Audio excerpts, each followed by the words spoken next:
Welcome to the Xavia Fox Talk Show. And so we are filming live tonight in front of the live audience, as you know. I am about to introduce the panelists to you. So hopefully they are ready to come and join us. Okay, first I want to know who's been watching the Brothers of the Round Table and Sisters Circle. So who's been following? Who's watched more than one show? Okay, so you guys are somewhat familiar with who our panelists are. So, since the Brothers of the Round Table aired first, I'm going to introduce the brothers first. So, first up, we are going to have Jeff Robertson. And Jeff is our married panelist, and he brought a very level-headed opinion and take on relationships and women to the panel. So, if Jeff can make his way on out here. All right.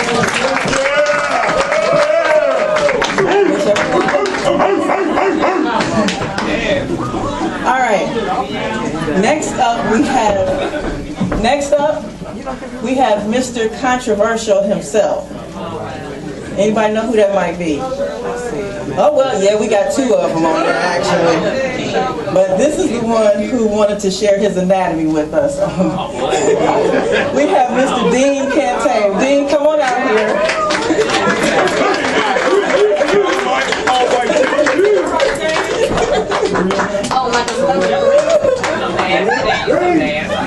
All right. Then we have the brother whose famous quote was, "Ladies, before your man leave the house, give him some head."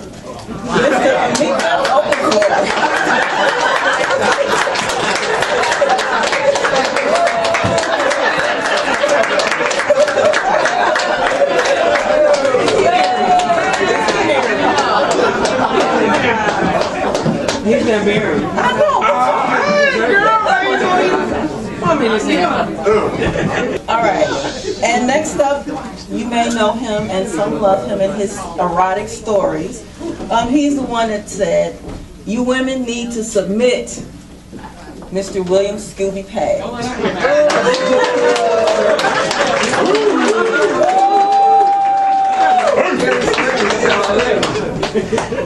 All right, and as you said, our other controversial personality on the panel, who said that, what did he say? All women can be conquered. We have Sherwood Grant. Come on out, Sherwood.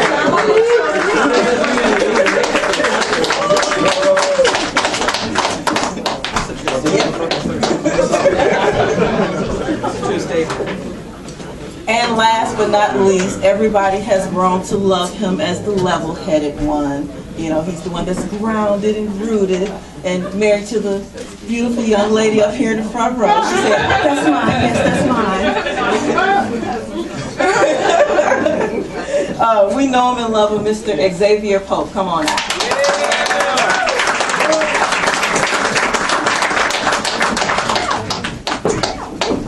And now for the prettier side of things. Wow. First out, we have a somewhat quiet one on the panel. Now, how you get a quiet one on a talk show is interesting, but she definitely had a few things to say. She is one of the married women on the panel who brought some balance and some interesting thoughts as well. We have Miss Erica Foster. Come on out, Erica. On the opposite side.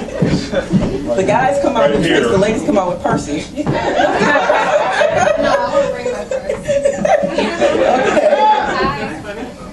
All right, and next is the lady who is responsible for designing those wonderful games over there, Authenticity, and that is, and she's also married.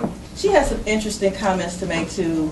Some of the brothers found a little controversy in her statements, which was kind of interesting because to me she was quite conservative on her thoughts. But let's meet Miss Sheila Moss Brown. Come on.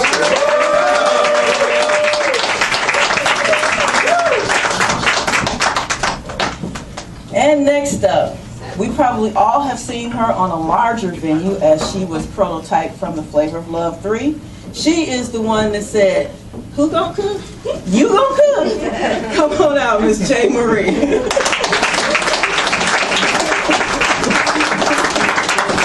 You gonna cook? She ain't gonna And next we have a lady who had a lot to say, and probably, as some people have pointed out, as you watched the show, you saw her dancing hands because she kept going like this. And some people mentioned to me about her dancing hands. So but she had a lot of great things to say as well. Miss Tarita Buchanan Moore.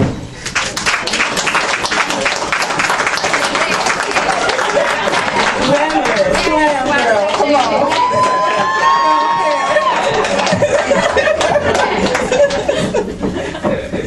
Okay, next out.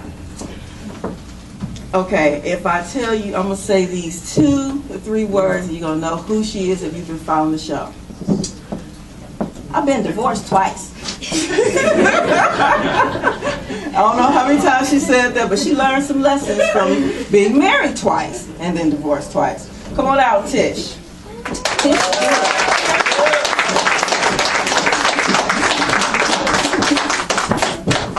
All right.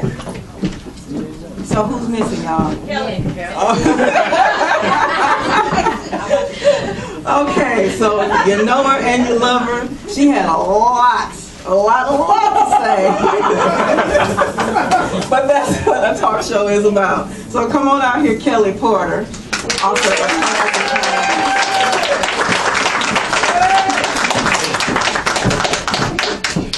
all right, so we are going to jump right into it. Bear with me. Now, if you've been on my page before, you know that I don't go with cliches and we don't deal with fluff. So no cliches, no fluff. This is going to be real, from the heart. I picked some people whose personalities, they are going to just tell you what they feel, the way that they feel it.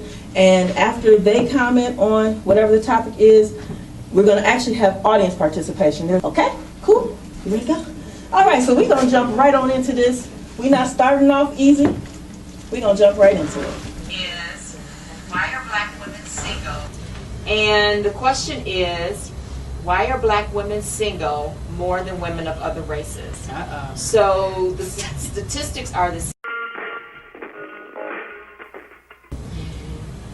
It's hard to go out and be the manager, the coach, the mother, the principal, the leader out into the workforce, and then come home and turn that switch off when you hit the door. It's very difficult, and I at one point was very guilty of that, and so I understand that it is a challenge, because when you are at a job for 10, 12, 16 hours a day, and then you're at home for maybe 8, that's a small portion of your day. So you really have to make a conscious effort to change the role when you get home. So I think sometimes that's a difficult transition. Yeah, I'll agree with that 100%.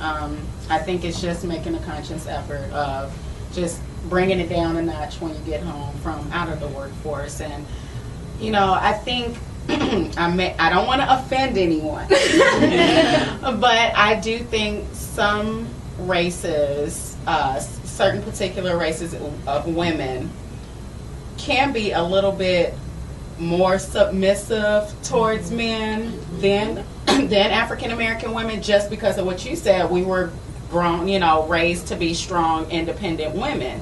So I'm not going to take whatever you say, to me lying down and just like, okay, it is, you're right, you're the man, you're the master. Like, I'm going to voice my opinion or tell you if I disagree or don't. But you have some other races that would say, okay, you the man of the house, whatever you say is right, and that's it, because they were brought up that way. Or, that's what they saw. So I think, there is a difference between the races and how we were raised and how we, react and interact with men. I think you already know how I feel about that. But I'll just say this. I agree with the comments. I do. I think you guys are more focused on women, as to why we're single. There's other reasons, like you just said, we're raised, all of you just said, we're raised to be this strong, independent female. Why? What happened that your mother has to raise you to be an independent, strong female who can care for herself? Well, the lack of mention she did mention that. Exactly. So, right. But why are they absent? They're failing us. I mean, come on. I don't think a mother just going to say, I need you to be independent. I need you to take care of this. You have to take care of that. You're here for man. So she should be grooming you to, you know, learn to be the helpmate. But if male or men has failed us time after time after time, I'm not going to raise my child, my daughter, to be submissive to a man who could possibly fail her over and over again. Sure. You know, I mean, I may give her a little bit of both. I need you to be independent, and I need you to be able to be there, help me, you know, that God says you're supposed to be. But at the end of the day, you know, men are failing us. I'm sorry, they are. They're insecure because, as we spoke about earlier, a lot of us are making more money than them, and that is their conscious choice to feel intimidated or insecure by a woman who makes more money. That's not going to stop us from loving you. You know, we're going to love you regardless. We don't. It's not your money that makes us love you in the beginning. So they make the conscious choice to say, well, you know, she's making all this money, you feeling intimidated, so you want to run. You want to go find somebody that makes less money. Now you feel more of a man. Why does your pocket have to make you feel like the bigger man? Your pocket has nothing to do with that. So a lot of guys are actually feeling us, and yeah, some of the percentage falls on the women and the whole independent attitude.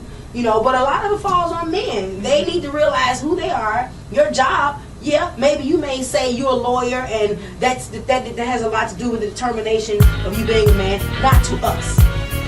You know, there's so many factors that fall.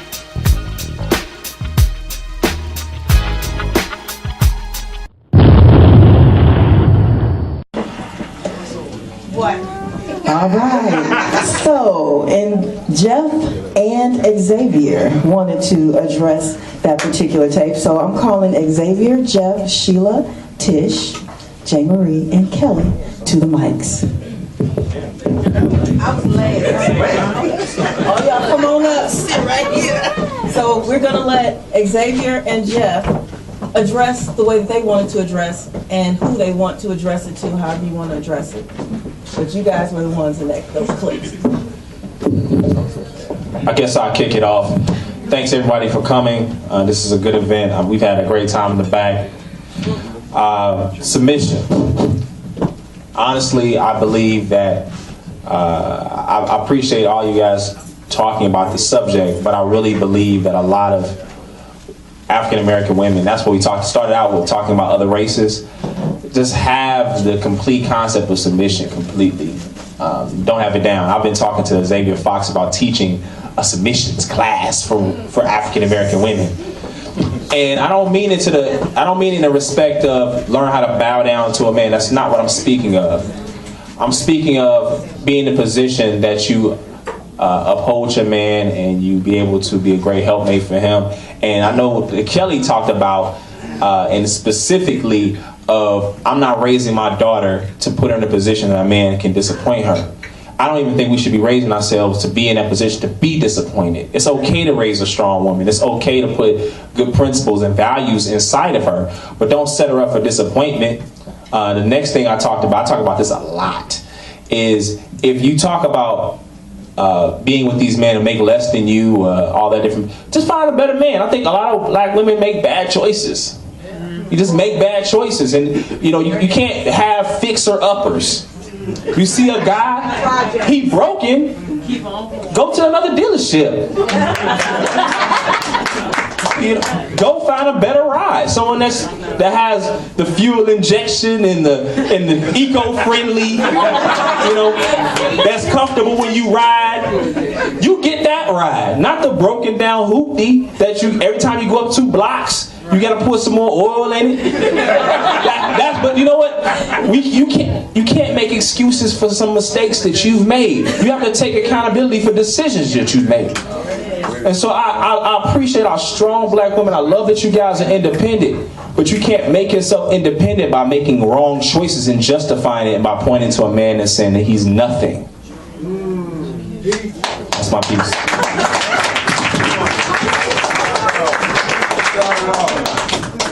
Go ahead. Say what you guys say. First, again, also, we'd like to thank Xavier for putting all this together. Yeah. These forums are good for all of us to get together and have dialogue. Yeah. This is something that's really special, and I wish that, hope that we all leave with something that we can get from it. First of all, I believe that women, if they had the right man, would be submissive. Okay, I don't think they have a problem submitting to a man if he's a man. Okay, one of the problems why I believe women are single at such a high rate, more so than any other races, there's many reasons, but one of the two main ones is there's some women out here that are broken, and there's some men out here that are broken. Okay? If a woman is not healed from her past relationship, not healed from her past hurts and so on and so forth, then it's going to be a problem for her to be in a healthy long-term relationship. Men are broken because we're so busy looking for sex, many of us, that we don't know how to look for a mature relationship. And men need to stop lying and saying, I'm looking for a good woman, when you really want sex. Let's just keep it real. If you wanna just go ahead and do your thing, look, I'm one of them kind of brothers that's gonna be single forever. Just keep it real, okay? Just say that so the sister can move on and get what she really looking for. But in a nutshell, we have immature men and women trying to have mature relationships. A lot of men and women need to grow up because we're making this thing a lot harder than what it really is. If you're looking for a good woman, there's some out there. And if you're looking for a good man, there's some out there. I've always asked this question, especially with men and women. Why is it that some women seem to have the hardest time getting in a good relationship, but then some women seem not to have a problem at all? I still see women black women too, getting married, getting engaged, getting involved in relationships. But then you have those certain ones that just seem to never be able to get it right. Same thing with men. Men will say, there's no good women out here. I've dated all these different women. They all bust downs. They all got kids. They got all that. But there's some good women out here. But you lying, brother, because what you want to do is you want to get laid. Keep it real. So if we all grow up, get it together, and humble ourselves. See, a lot of us, our expectations are here when we ain't here. Okay? If you ain't a 10, don't look for a 10. If you overweight, look for overweight. Don't say, hey, I weigh 250, but my man got to have a body. You ain't got one. Everybody got a lane. Stay in that lane. Okay? Stay in your lane. And if everybody keep it real and say, hey, I'm not perfect, so I'm not going to look for a perfect woman. I'm not perfect, so I'm not going to look for a perfect man. If we all humble ourselves and just be right with each other and real with each other, we won't have a problem. Right.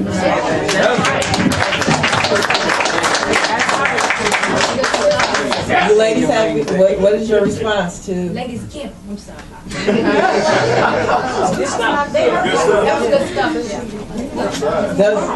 Wow. Fellas more. Ladies was quiet. Okay. They got nothing to say. You want to say something? Let them say something. Okay, so, hey, let's go on the floor.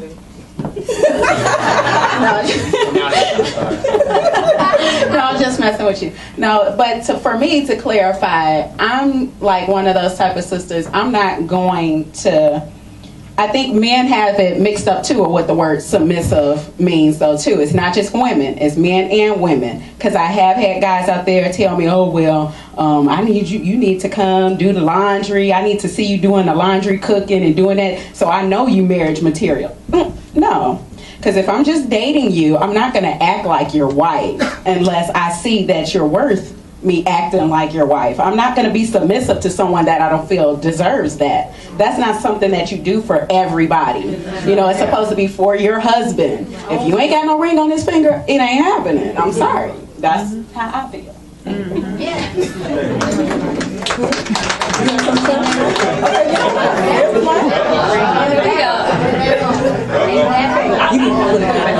No, I'm just talking about being selective with your submission. You choose when you want to be submissive. It ain't like that. But then again, it is. It's communication. You can't talk to the person you're with. Everybody that submits can't submit the same way to somebody else. The person that you are with, female and male, it depends on what they bring to the table. Sometimes you have to sacrifice. Sometimes you have to step away and be like, okay, let's work together. Let's make this work. You don't like dogs, I don't like dogs, but you want a dog.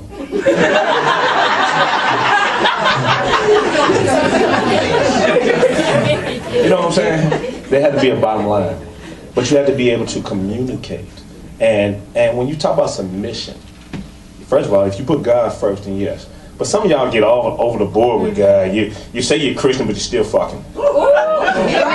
And you ain't married. I'm sorry.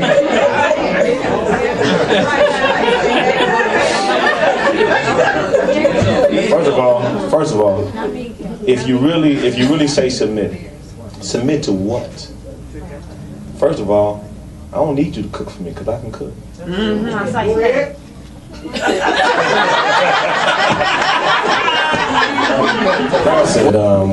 With men and women, first of all, if you meet somebody, you also communicate about what your expectations are from each other. And if you do that, then if you submit to this man, then you know what he's leading you to. Some sisters submit to a brother where they don't know where he leading you to. How can you follow a cat that you don't know what he wants to do in his life? And some dudes follow some sisters blindly as well. And you know what Eve did?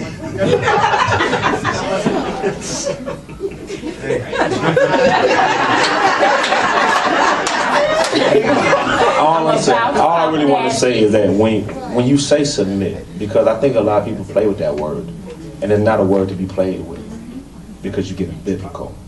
And if you love God like I love God, then be serious about it. But when you submit to somebody, know that you got God first.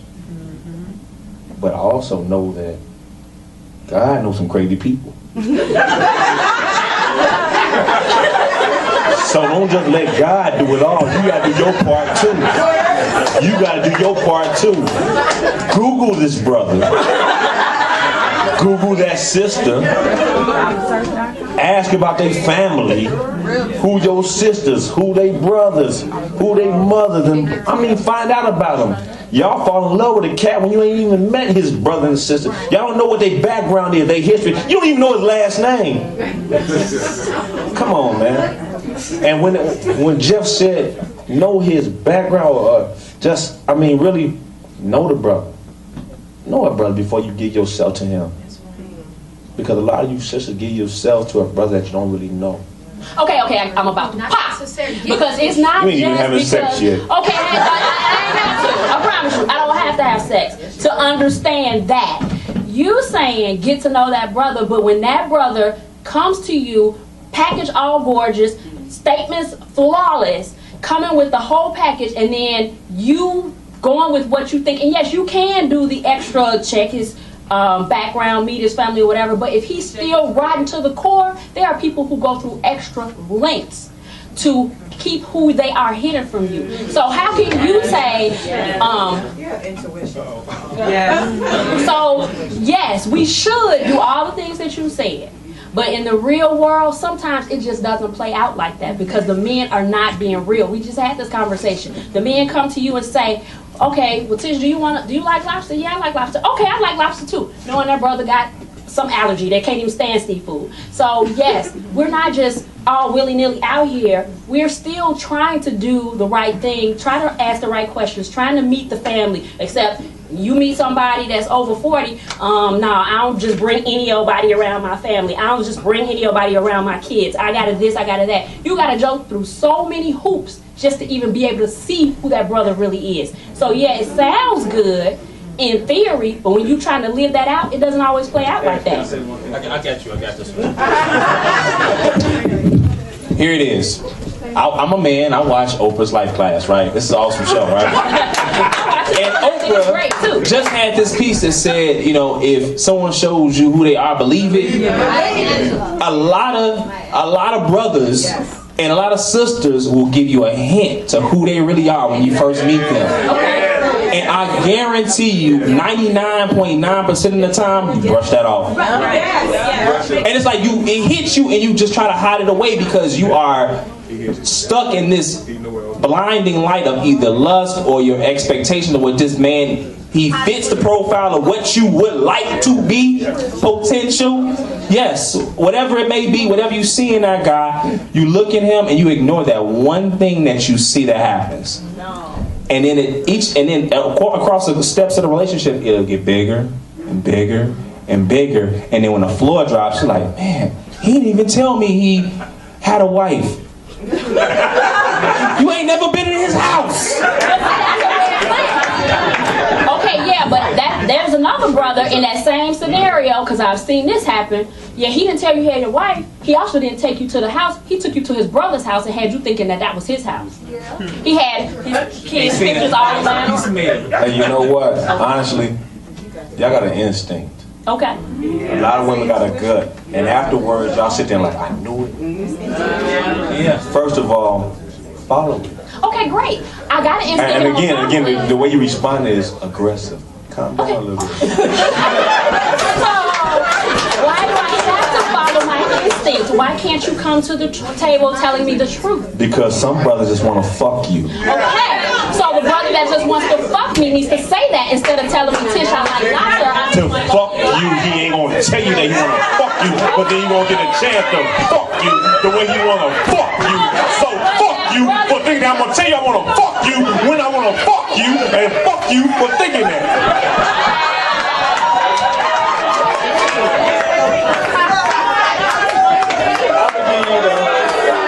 I'm gonna give you the edit version.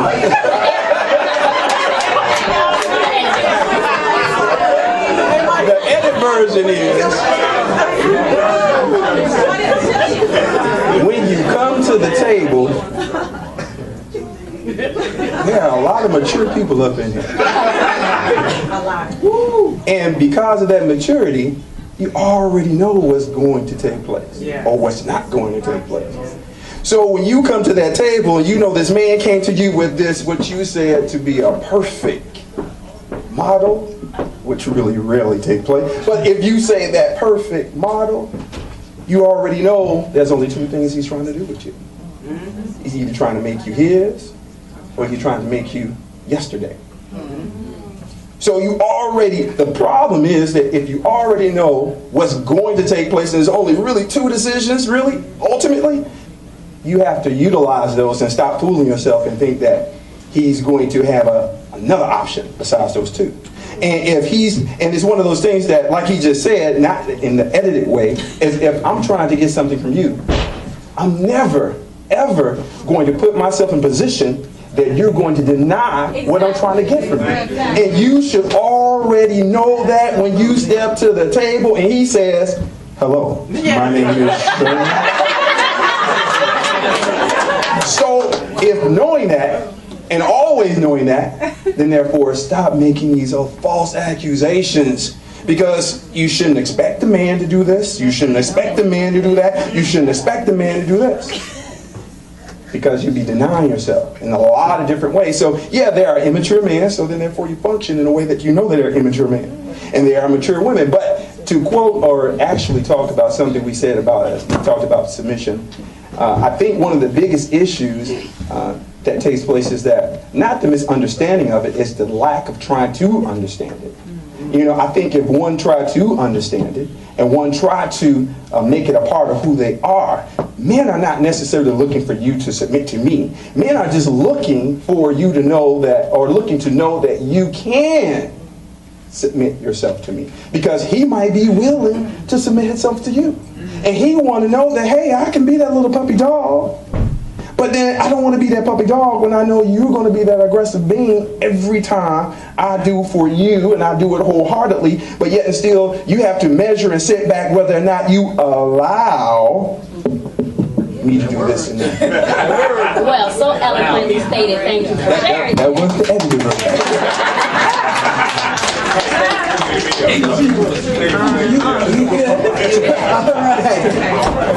Okay. So, my name is Michelle Tolbert-Ploss, and I would like to talk about submission.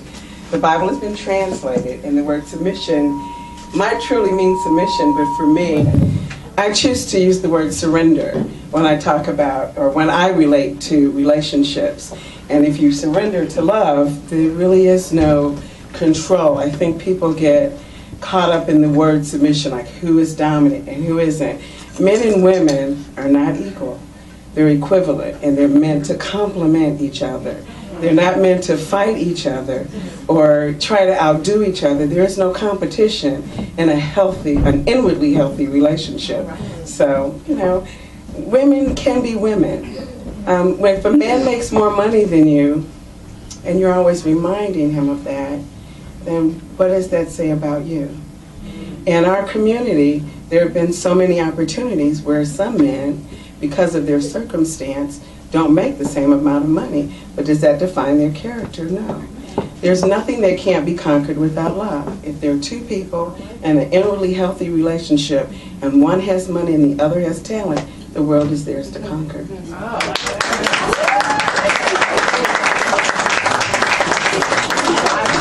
You got anybody else want to step to the mic? You got something to say on? All right, we're going on to the next one. Foxy, I see you. This girl, Miss Fox, thinks she gonna eat our loaded yam, the whole thing, but that ain't going on. Jimmy Jam gonna smash it. With my guest, Xavia Fox from Xavia Fox Talks. And you can tell everybody what you want to be called by. Xavia Fox here, still on the red carpet, represents X.